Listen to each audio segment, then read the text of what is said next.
श्रीयतिराजाय विवेकानंद सूरये सच्चित् सुखस्वरूपाय स्वामिने तापहारिणे जननीं शारदां देवीं रामकृष्णं जगद्गुरुं पादपद्मे तयोः श्रित्वा प्रणमामि मुहुर्मुहुः।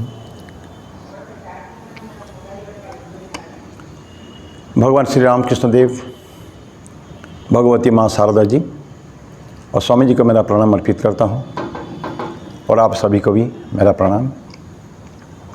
आज 11 सितंबर है। एक पूरा जगत के विश्व इतिहास में एक महान दिवस है। इस दिवस को हम लोग अंतर्राष्ट्रीय भ्रातृत्व दिवस करके मानते हैं, कहीं कहीं उसको विश्व विजय दिवस भी मनाते हैं। आज ही के दिन में स्वामी विवेकानंद 1893 में शिकागो धर्म महासभा के प्रथम दिन अपने ऐतिहासिक भाषण दिया था, जिससे विश्व प्रसिद्ध हो गए थे। उसमें आने से पहले आज का टॉपिक भी है स्वामी विवेकानंद एवं विश्व धर्म महासभा। मैं थोड़ा सा पीछे जाऊंगा, एकदम स्वामी जी के जीवन की अंतिम दिन की बात करूंगा। 4 जुलाई 1902 के 4 जुलाई के दिन स्वामी जी ने यह जगत को छोड़कर चले गए थे, महासमाधि में लीन हो गए थे। उसी दिन की सुबह की एक घटना है। स्वामी जी 3 घंटा ध्यान किया मंदिर में। उसके बाद जब उतरे 11 बजे, दिन को 11 बजे, उन्होंने एक भजन गाया। उस मंदिर में ही एक भजन गाया और उतरते उतरते सीढ़ी से उन्होंने एक सलीलोकी, एक बहुत धीमी स्वर में एक बात कही कि अगर एक और विवेकानंद होता तो ये जानता कि इस विवेकानंद ने क्या किया है।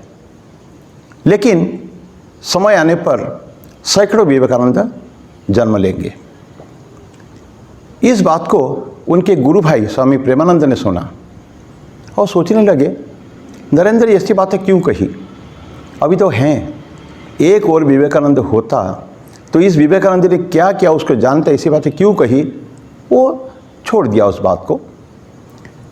और उसी दिन दुर्भाग्य से ये शाम को, रात को 9 बजे करीब स्वामी जी महासमाधि में लीन हो गए। अब ये जो स्वामी जी ने जो बोला था कि इस विवेकानंद ने क्या किया है, उसी की चर्चा थोड़ी आगे हम लोग करेंगे। लेकिन उसके लिए मैं फिर उनके आने का पर्पस, किस लिए वो इस जगत में आए हैं या रामकृष्ण उनको इस जगत में क्यों लाए हैं, उसके बारे में एक छोटा सा विज़न रामकृष्ण देव को हुआ था, जो वो भक्तों के सामने उन्होंने इसको कहा था कि एक दिन मेरा दृष्टि, मेरा ध्यान में मेरा मन एकदम ऊपर चला गया। सभी को क्रॉस करते हुए, अतिक्रम करते हुए अखंड के राज्य में पहुंचा। वहाँ देखा 7 ऋषि ध्यानमग्न हैं और आध्यात्मिकता की चरम शिखर पर है वो स्थान।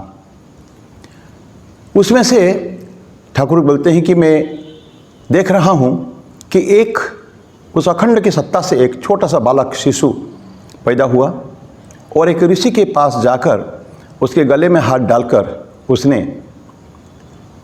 बोला कि मैं जा रहा हूँ, तुम्हें भी आना पड़ेगा। उसका एक बंगाली भजन स्वामी चंडिकानंद जी ने लिखा है परवर्ती काल में। मैं गाना को गा रहा हूँ अभी। बंगाली भजन बहुत सुंदर भजन है। क्यों उस शिशु ने, ठाकुर परवर्ती काल में बोलते हैं वो शिशु में ही था और जो ध्यानमग्न थे वही नरेंद्र के रूप में यहाँ पैदा हुआ इस जगत में। वो गाना ऐसा है, आमी जाय तुमी ओ धराए नेमे एसो आर्त धरणी ओए कांदे हताशाए आशार बार्ता निये एसो। आमी आमी जाय। भैरव हुंकार ऐसो क्लैब्य जड़ता सब नाश। भैरव हुंकार ऐसो क्लैब्य जड़ता सब नाश। ऐसो भूभार हरण मुनि जन मोहन। भूभार हरण मुनि जन मोहन। हे नर ऋषि तुमी ऐसो आमी जाय। आमी जाय। घन तमसावृत गगने ऐसो उदीबे गहे महालगने। घन तमसावृत गगने ऐसो उदीबे गहे महालगने। मानस तामस हर विवेक भास्कर। मानस तामस हर विवेक भास्कर। वीरेश्वर तुमी ऐसो आमी जाय। आमी जाय।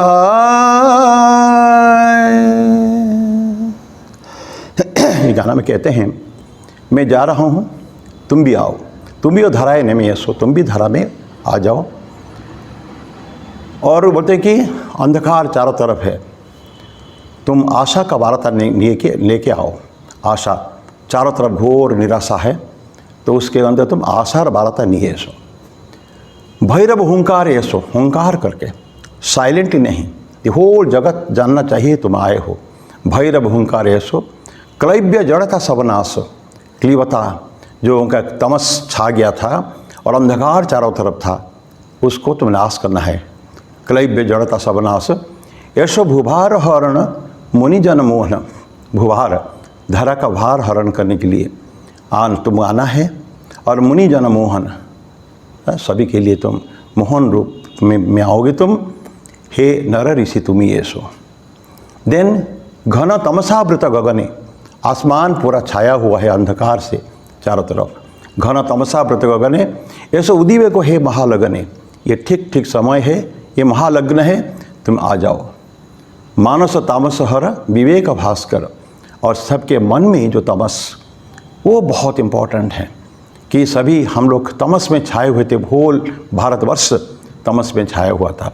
मानस तामस हर, उसका हरण करना है तुमको। विवेक भास्कर, तुम सूर्य हो, तुम विवेक सूर्य हो। अंधकार को दूर करने के लिए सूर्य की आवश्यकता है। हे वीरेश्वर तुम ऐसो, हे वीरेश्वर तुम आओ। ये भजन है। तो स्वामी जी को आना क्यों था? चारों तरफ अंधकार छाया हुआ था, अज्ञान का अंधकार छाया हुआ था, इसके लिए आना पड़ा उनको।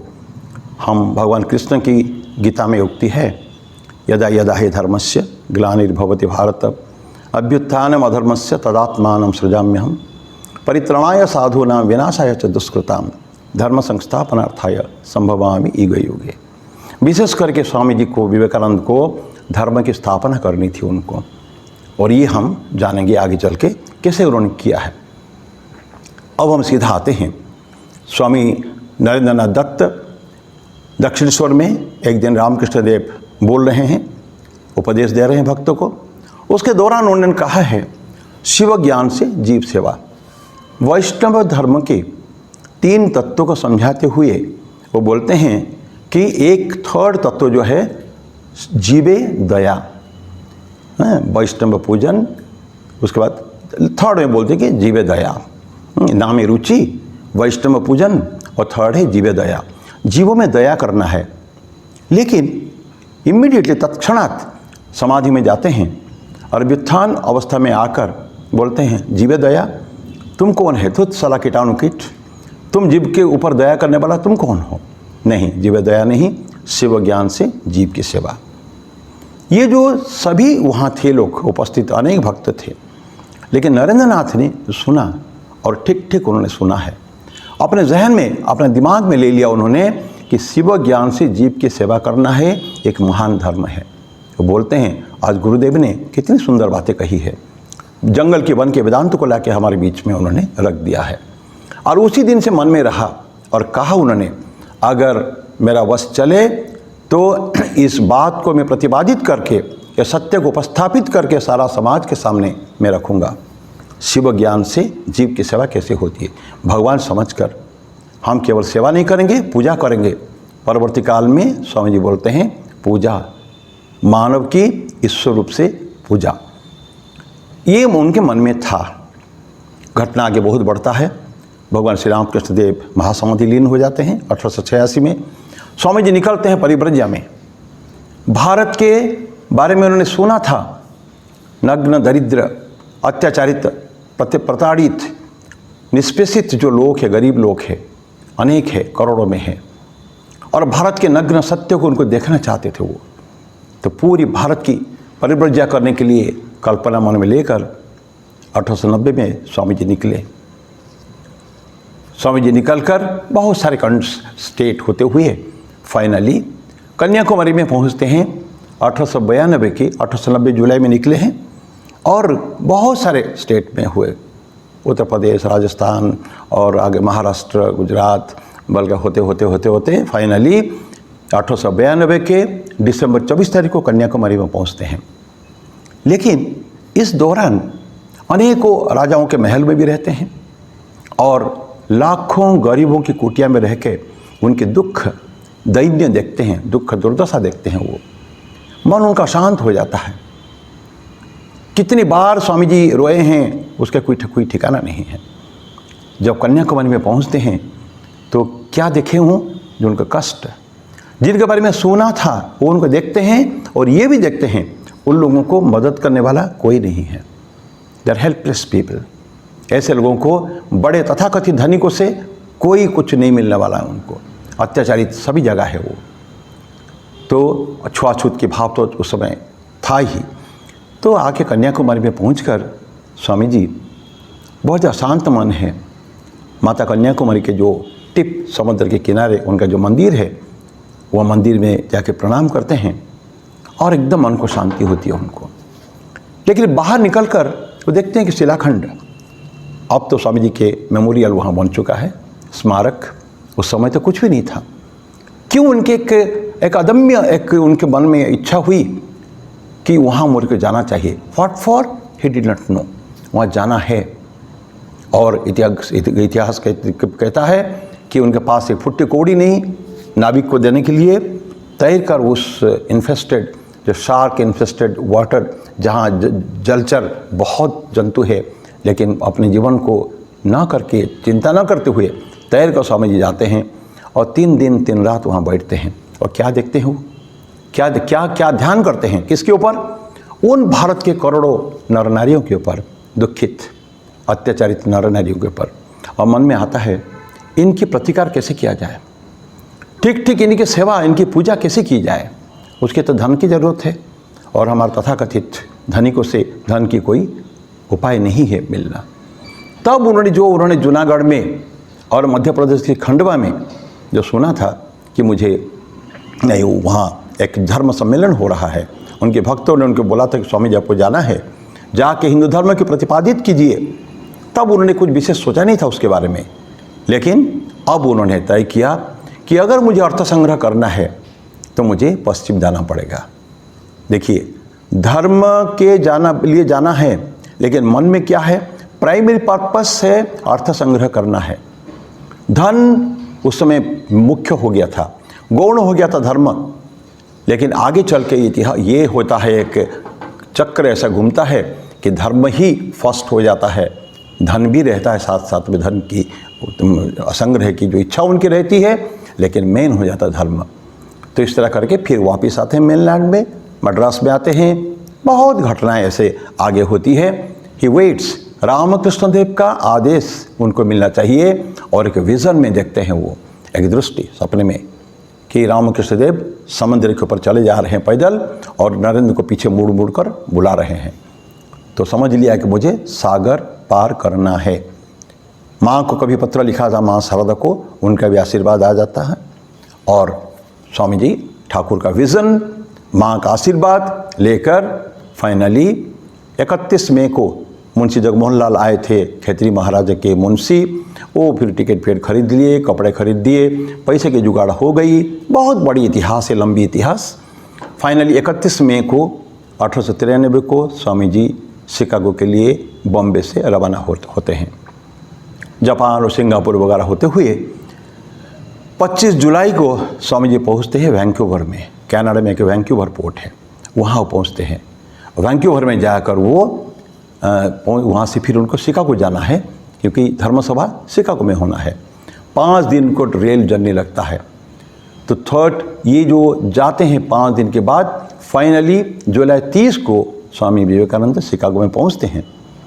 और देखिए इतना उत्साह में, जब लोगों ने बहुत उत्साह में भेजा है, वो भूल गए हैं कि किसी में इतना विश्व धर्म महासभा उसे भाग लेने के लिए कुछ परिचय पत्र चाहिए, कुछ फॉर्म भरना होता है, कुछ उसका परिपाटी होती है, कुछ फॉर्मेलिटीज़ होती है, औपचारिकताएं, वो कुछ ही उन्होंने किया ही नहीं है। सीधा पहुंच गए हैं। और धर्मसभा होने वाला था सितंबर में, जाके स्वामी जी पहुँचे 30 जुलाई को। 1.5 महीना पूरा बाकी, पूरा अगस्त महीना और सितंबर का आधा। कहाँ जाएंगे? और ध्यान रहे, ये जो विश्व धर्म महासभा जो था, ये किसके लिए हुआ था? ये there is a purpose behind that. वो पर्पस था, कोलंबस 1492 में अमेरिका खोज निकाले थे, उसको 400 साल हो गया था 1892 में। तो अमेरिका ने जो प्रोग्रेस किया था सभी फील्ड में, उसको दिखाना था, उनको डिस्प्ले करना था। और साथ में एक वकील थे, उनका नाम था चार्ल्स बोनी। उनमें मन में आया कि जो इतने कर रहे हैं तो हमारा धर्म भी तो, क्रिश्चियनिटी भी तो बहुत बड़ा धर्म है, तो क्यों ना उसको भी, उसके महत्व तो हम दिखा के रहें कि क्रिश्चियनिटी। लेकिन उन्होंने सारे धर्मों को, बहुत ब्रिलियंट ब्रेन उनका था कि बुलाना है सभी धर्मों को, तो सारे धर्मों को उन्होंने बुलाया। तो स्वामी जी तो कोई परिचय पत्र न होने के बाद भी वो वहाँ कुछ दिन रहे। पैसा नहीं जेब में, धीरे धीरे ख़त्म हो रहा है। बॉस्टन चले गए, बॉस्टन का चीपर था। जब वो वैंकूवर से शिकागो आ रहे थे, रास्ते में, या पाठांतर है, कहीं कहीं आता है कि शिकागो से बॉस्टन जाते जाते, लेकिन ओरिजिनली वैंकूवर से जो 5 दिन का रेल जर्नी में उनको एक कैथरीन सैनबॉर्न करके एक लड़की, एक औरत मिली थी जो बॉस्टन की थी। तो वो स्वामी जी को इनवाइट किया था, स्वामी जी बॉस्टन आए तब आप वहाँ हमारे साथ रुकिए। तो स्वामी जी बॉस्टन जाते हैं और सैनबॉर्न के वहाँ रुकते हैं। और एक, जब यहाँ से तो निराश तो थे ही, उनको पता चल गया था मैं धर्म महासभा में भाग नहीं ले सकता, मेरे पास परिचय पत्र नहीं है, मैंने फॉर्म भरा नहीं है। तो वहाँ जाते हैं, मन में तो निराशा है, लेकिन वहाँ एक जॉन हेनरी राइट करके प्रोफेसर होते हैं, ग्रीक के प्रोफेसर हार्वर्ड यूनिवर्सिटी में। वो बोलते हैं स्वामी जी आपको परिचय पत्र, इतना वो माने प्रभावित होते हैं स्वामी विवेकानंद की विद्वत्ता से। उसको बोले स्वामी जी आपको परिचय पत्र मांगना ऐसे मानो ऐसा है जैसे सूर्य को हम बोलते हैं तुम्हारे रोशनी देने को क्या अधिकार है, तो ऐसा है, यू आर सो ब्राइट। और चिट्ठी लिखते हैं वो हेनरी बैरोस को, जॉन हेनरी बैरोस, जो ऑर्गेनाइजिंग कमेटी के सेक्रेटरी थे पार्लियामेंट ऑफ रिलीजन्स में, उनको बोलते हैं, फिर चिट्ठी लिखते हैं कि ये एक व्यक्ति जो पत्रवाहक है वो इतना विद्वान है कि अमेरिका के सारे प्रोफेसर की जो विद्वत्ता है उससे भी ज़्यादा है। इस तरह की एक बहुत पावरफुल पत्र लिखते हैं, परिचय पत्र। स्वामी जी निकलते हैं और 9 तारीख को रात को 12 बजे करीब करीब मिडनाइट में, 9 सितंबर को, एक दिन बच गया है, 10 सितंबर केवल, 11 सितंबर को सुबह सभा है। अभी तक स्वामी जी डेलीगेट नहीं है शिकागो पार्लियामेंट में। 9 तारीख मिडनाइट पहुंचते हैं, देखते हैं कि जो पत्र, वो एड्रेस सब खो चुका है। सारा बड़े परेशान, अगेन निराशा का घोर अंधकार में जाते हैं घर घर में भिक्षा मांगने के लिए। वहाँ भिक्षा कोई देने वाला नहीं है, उनको बाहर कर देते हैं, दरवाज़ा बंद कर देते हैं। फाइनली एक सड़क किनारे एक जगह बैठे थे वृक्ष के नीचे, और पास में से निकलती है एक महिला। देखिए स्वामी जी के जीवन में महिलाओं का रोल बहुत है, बहुत मदद उन्होंने किया है, उसके ऊपर मैं अभी नहीं जाऊंगा। इस बड़ी लंबी बहुत सारे काम उन्होंने, महिलाओं ने उनके लिए किया है। एक तो सैनबॉर्न ने, जिन्होंने सारे व्यवस्था करी है यहाँ आने के लिए, प्रोफेसर राइट, और यहाँ जो जॉर्ज डब्ल्यू हेल, वो बहुत बड़ा बिल्डिंग से आके बोलती है स्वामी जी आप क्या धर्म महासभा में आए हैं? स्वामी जी पूर्ण घटना पूरा सुनाते हैं। बोलती है कोई प्रॉब्लम नहीं, आप मेरे साथ आइए, मैं आपको लेके चलूँगी। वहाँ के जो लोग मेरे बहुत प्रिय मित्र हैं, और सचमुच आफ्टरनून में, अपराह्न में भोजन वगैरह करा के स्वामी जी को लेके जाती है। And finally Swami ji is delegate. यहाँ तक स्वामी जी डेलीगेट हो चुके हैं अभी 10 तारीख के शाम को 12 घंटा पहले, और उसके बाद उन्होंने शुरू होती है let us come straight to 11 सितंबर। 7,000 लोग उस कोलंबस हॉल में हैं, आर्ट इंस्टीट्यूट में, शिकागो आर्ट इंस्टीट्यूट में, और सारे brilliant brains of America and other countries, और उसके ऊपर डायस के ऊपर विभिन्न धर्मों के प्रतिनिधि रंग बिरंगी पोशाकों में, और सब अपने अपने भाषण तैयार करके लाए हैं। घंटी बजी और उनका प्रोसेसन, बहुत सुंदर प्रोसेसन निकाल गया। ये सब छोटी छोटी बातें बहुत हुई है, और फाइनली शुरू होता है। तो बैरोज सभी को एक एक करके उनको इंट्रोड्यूस कराते हैं और बुलाते हैं। स्वामी जी की जो बारी आती है, स्वामी जी पहले मना करते हैं, क्योंकि आज तक इतने बड़े जनता के सामने स्वामी जी ने कभी नहीं बोला था। तो उनको डिफिडेंस, लैक ऑफ कॉन्फिडेंस, माने उनके क्या आत्मविश्वास की थोड़ी कमी हो रही है। फाइनली आफ्टरनून सेशन में करीब 4 बजे के आसपास होगा, स्वामी जी और मना नहीं कर सके, आए, माँ सरस्वती जी को उन्होंने प्रणाम किया मन में मन, और जो शुरू किया that famous sentence, 5 sentence words, sisters and brothers of America. तो ये जो बोला, सारे हॉल, हजारों लोग बाहर भी खड़े थे, तालियों की गड़गड़ाहट 2 मिनट तक होता रहा। Swami ji could not understand first, नहीं समझ पाए क्या हो रहा है, लेकिन बाद में उन्होंने जो थम गया, फिर स्वामी जी शुरू किए 3.5-4 मिनट का भाषण कुल मिला के। लेकिन प्रश्न के भाषण में क्या बोला स्वामी जी ने? स्वामी जी ने यही उन समय में बोला था कि धर्म समन्वय, मैं धन्यवाद देता हूँ सारे हिंदुओं के धर्म से, मेरा mother of all religions, Hindu धर्म को सारे धर्मों की जननी के रूप से बोलते हैं। सारे संत संप्रदाय की तरफ से मैं आपको धन्यवाद देता हूँ। विभिन्न उपाय से, प्रकार से धन्यवाद देते हैं। और बाद में बोलते हैं कि ये जो सभा, ये जो है, ये धर्म समन्वय के ऊपर बोलते हैं, हिंदू धर्म के ऊपर नहीं। वो बोलते हैं कि जैसे भगवान शिव का एक स्तुति बोलते हैं, रुचिनाम वैचित्र्यात् ऋजुकुटिल नाना पथजुषाम नृणाम एक गम्यस तमसी पयसाम अर्णवैव। हाँ, जैसे हे भगवान शिव को प्रार्थना है शिव महिमन स्तोत्र में, जैसे टेढ़ी मेढ़ी नदियाँ टेढ़े मेढ़े रास्ते से आते हैं, पहाड़ से निकलकर, और फाइनली अंतर्गत्वा सागर में मिलित होते हैं, उसी तरह हे प्रभु, हम जितना भक्त हैं, विभिन्न हमारे टेम्परामेंट से, विभिन्न मार्ग से जा रहे हैं, विभिन्न उपाय हमारा पूजा पद्धति का है, लेकिन हम आ जाएंगे, पहुँचेंगे तुमको ही। और भगवान कृष्ण की गीता में एक श्लोक है, ये यथा माम प्रपद्यन्ते तांग तथैव भजाम्यहम् मम वर्तमान वर्तन्ते मनुष्यः पार्थ सर्वशः। मुझे जो जिस प्रकार भी आएगा, मैं उसको उसी प्रकार में ही उपलब्ध होऊंगा मैं। तो ये बात भगवान कृष्ण की उक्ति, शिव महिमन स्तोत्र की उक्ति, और उसको बोलते स्वामी जी बहुत सुंदर बातें बोलते हैं। धर्म समन्वय, भगवान श्री रामकृष्ण देव स्वामी जी के गुरु, इससे पहले दिखा गए हैं अपने जीवन में सभी धर्मों की आध्यात्मिक इतिहास में। ये एक अविस्मरणीय घटना है कि कभी ना हुआ है, ना कभी हो भी पाएगा शायद। सभी धर्मों की साधना अपने जीवन में किए हैं, करने के बाद दिखा गए हैं, जतो मत ततो पथ, जितना मत है उतना ही पथ है शायद। तो हर व्यक्ति के अलग अलग धर्म भी हो जाए तो भी कोई प्रॉब्लम नहीं है। हमारे ऋग्वेद में सबसे जो पुराना जो धर्म समन्वय के बारे में है, एकम सत विप्राह बहुधा वदंती, सत्य एक ही है, विभिन्न मुनि, विभिन्न विप्र, विभिन्न लोग उसके विभिन्न भाषा में केवल बोलते हैं। तो ये बात तो धर्म समन्वय के बारे में है। और स्वामी जी बोलते हैं, ये अगर हम आज जो घंटानाद हुआ है, ऐसा सम्मेलन के समारोह की शुरुआत में, तो ऐसा मैं सोचता हूँ आगे चल के यही सारे जो हमारे दुर्भावनाएं मन में हैं, वो सब के अंत की, उसके मृत्यु के घंटानाद साबित होगी। ऐसा करके स्वामी जी समाप्त करते हैं। 1.5 पेज का 3-4 मिनट का भाषण है, लेकिन उस दिन एग्जॉस्टेड बैठ जाते हैं। देखते हैं कि सारे लोग उनके तरफ हाथ मिलाने के लिए, उनकी स्पर्श करने के लिए उनको कपड़ा को वो आते हैं। बहुत सुंदर घटना है। तो वहाँ एक लेडी बैठी थी ओल्ड वुमेन। तो बोलती कि बेटा, अगर ये जो आक्रमण तुम्हारे पर हो रहा है इसको तो सहन कर लिया, तो मैं ठीक तुमको मानूंगी कि तुम प्रोफेट हो। और स्वामी जी ने उसको करके दिखाया है। उसके जो इतना आक्रमण, जो भी आक्रमण है, कि इतना ज़्यादा उनकी जो आध्यात्मिकता के चरम शिखर पर है।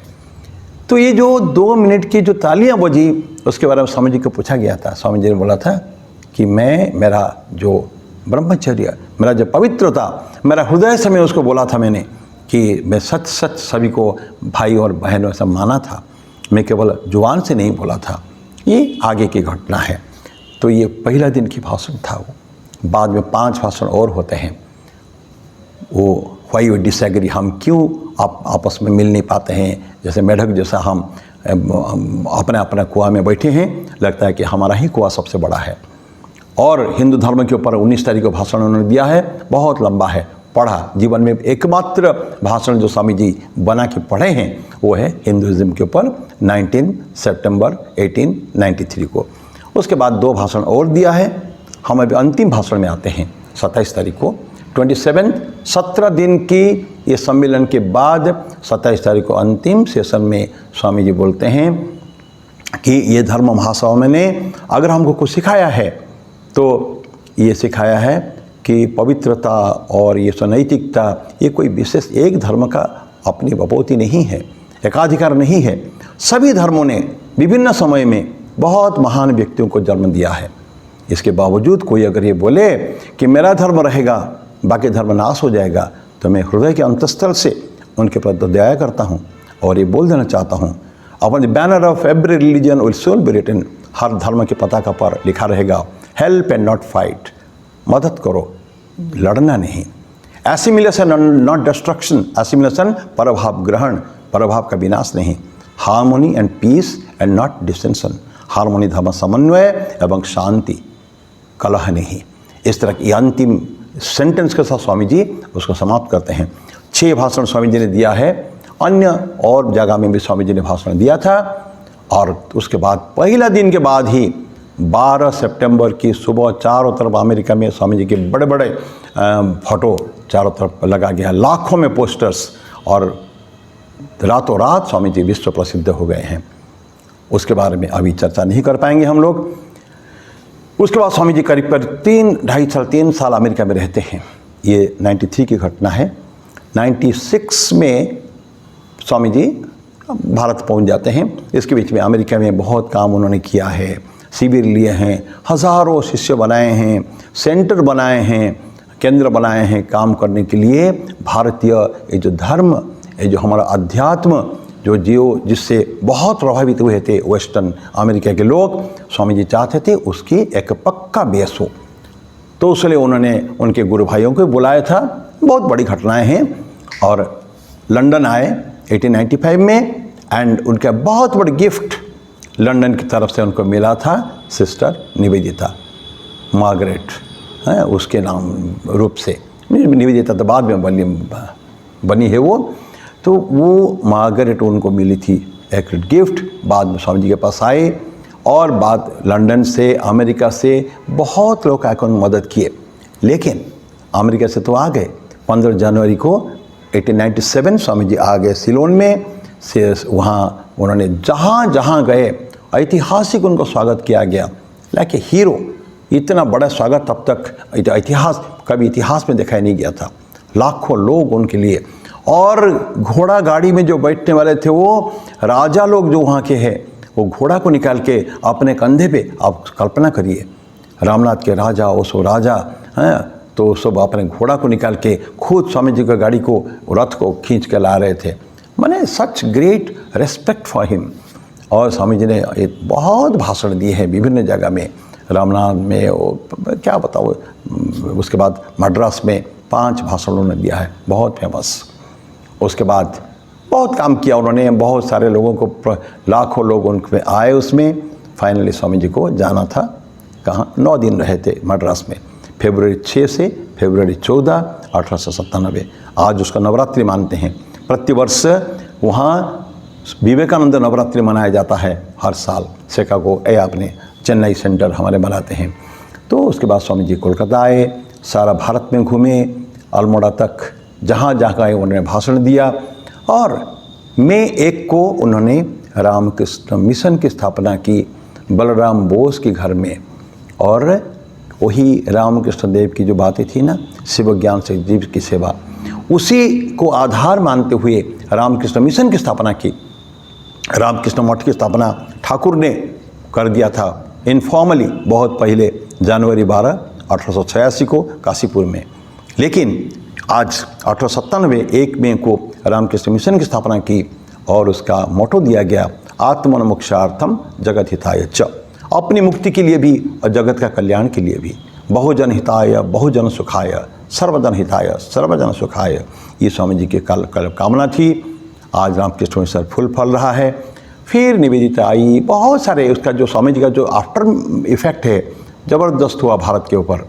ये जो लोग धीरे धीरे भीरू थे, माने ठीक ठीक धर्म के स्थापना नहीं कर पाते, पश्चिम की तरफ देखते थे, क्रिश्चियनिटी की तरफ भागते थे, बल्कि समझ गए नहीं हमारा धर्म भी महान है। तो हम लोग जो क्रिश्चियन के इसमें आ चुके हैं, इन्फ्लुएंस में हम लोग, तो हमको अपना धर्म ये महान धर्म है, सनातन धर्म है, शाश्वत है और सभी धर्म की जननी स्वामी जी ने बोला था ना। तो आज धीरे धीरे लोगों की धर्म में भी आस्था बढ़ी। और फाइनली एक बात कही कि उस समय 1897 1947 में हमारी स्वतंत्रता हमको मिली। 50 वर्ष पहले भी स्वामी जी ने भविष्यवाणी कर दी चेन्नई में, मद्रास में, कि तुम इस भारत माता की पूजा करो, एकमात्र जागृत देवता देवी तुम्हारे हैं। साउथ में एक लेक्चर में कहा था भारत माता भी जाग रही है, जाग चुकी है, अपने उज्ज्वल सिंहासन पर बैठी हुई है और कभी न सोए। इसकी रेस्पॉन्सिबिलिटी हमारी है, उत्तरदायित्व हमारा है। तुम बाकी सभी व्यर्थ की देवी देवताओं को भूल जाओ, स्वामी जी बोलते हैं, सब सो रहे हैं मान लो। एकमात्र जागृत देवता है भारत माता, सभी जगह उसके हाथ, सभी जगह उसके पाँव, सभी जगह उसका आंखें और कान है। उसी की पूजा करोगे, 50 साल के बाद तुमको स्वतंत्रता मिल जाएगी। ये 1897 की बात है, फरवरी की, और ठीक 50 साल के बाद 1947 में भारत को स्वाधीनता मिली। प्रोफेटिक वर्ड्स है ना, ये महान व्यक्ति की एक भविष्यवाणी है वो। तो लेकिन परवर्ती काल में उन्होंने भारत के स्वतंत्रता संग्राम में, यद्यपि विवेकानंद खुद पार्टिसिपेट नहीं किए हैं, लेकिन जितने बड़े लोग थे, गांधी कहिए, सुभाष कहिए, राजगोपालाचारी कहिए, नाम लीजिए, और हर व्यक्ति को उन्होंने प्रभावित किया था कि स्वामी विवेकानंद हमारे इंस्पायरिंग फोर्स है, प्रेरणा स्रोत है प्रत्येक। फिर लेकिन तो बहुत जल्दी स्वामी जी चले गए। बहुत काम किया, धर्म की स्थापना, सेवा कार्य बहुत किया है। ये कभी स्वामी जी के जीवन के ऊपर आगे कभी बातें हुई तो उसकी एक एक छोटी छोटी बातें हम लोग ज़रूर करेंगे इसके बारे में। ये आवश्यक भी है आज युवा शक्ति को आगे ऊपर उठाने के लिए। चरित्र निर्माण की प्रक्रिया, राइजिंग, उठो जागो, लक्ष्य प्राप्ति तक रुको मत, ये जो स्वामी जी ने कहा था, बहुत सारे उनके काम है। तो लेकिन आज ये संक्षिप्त में शिकागो धर्म महासभा में का जो इनका इफेक्ट है वो केवल झकझोर के रखते न था। केवल स्वामी जी के जीवन कितना है, एक्टिव जीवन 9 साल केवल है। 1863 में जन्म से लेकर 1893 तक, ये 30 साल उनका तो सभी लोग जानते नहीं थे, काम बहुत किया, लेकिन जगत के सामने जो उनके प्रसिद्ध हुए वो 1893 की आज के दिन 11 सितंबर से हुए, और 1902 में उनका शरीर चला गया। 9 साल का उनका जीवन है जो एक्टिव लाइफ, जो सारे जगत को उन्होंने हिला के रख दिया। बिल्कुल स्वामी जी बोलते हैं, मैं ऐसा लगता है कि सारा विश्व को मैं हाथ में उठा के फुटबॉल की भांति समुद्र में फेंक सकता हूँ, इतनी मेरे को शक्ति है। And that power he had, ये शक्ति उनमें थी, इसके लिए वो आए थे वो। और 4 जुलाई को 1902 को 39 साल 5 महीना 24 दिन का जीवन जीकर स्वामी जी ब्रह्म में लीन हो गए।